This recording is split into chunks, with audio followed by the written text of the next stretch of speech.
కావడికి 5 రోజుల ముందు కలశం పెట్టే ముందు రోజు ఇది. ఫోటోలన్నీ నీట్గా శుభ్రం చేసి నీట్గా తుడిచి బొట్టులు పెట్టాను. తర్వాత చూడండి ఎంత అందంగా ఉన్నారో. ఇంకా చూతురు, వెయిట్ చేయండి, వీడియో చేయండి, చూడండి స్కిప్ చేయకుండా. నైట్ ముగ్గులన్నీ వేసి పడుకునేసరికి 11:30 అలా అయింది.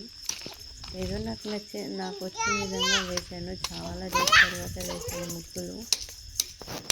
బాగున్నాయి కదా. ఏదో అలా సింపుల్గా వేసాను వచ్చిన దాంతో.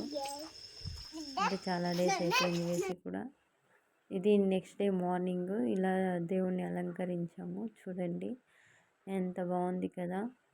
ఫ్లవర్స్ అన్నీ పెట్టి దీపాలు వెలిగించి చూడటానికి ఎంత అందంగా ఉన్నారో దేవతలు. ఫోటోలు అక్కడ సుబ్రహ్మణ్య స్వామిని పెట్టి అక్కడ ఫ్రూట్స్ పెట్టి నైవేద్యం పెట్టి కలశం పెట్టారు.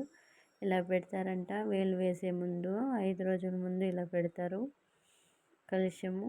మీరు ఎవరైనా ఇలాంటి కలశం చూసింటే కామెంట్ చేయండి. ఈ వీడియో నచ్చినట్లయితే లైక్ చేయండి ప్లీజ్. కొత్త వాళ్ళైతే మా ఛానల్ని సబ్స్క్రైబ్ చేసుకోండి.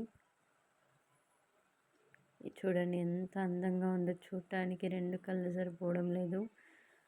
చాలా బాగుంది కదా కలశం. చాలా అందంగా అలంకరించారు సుబ్రహ్మణ్య స్వామి. చూడండి.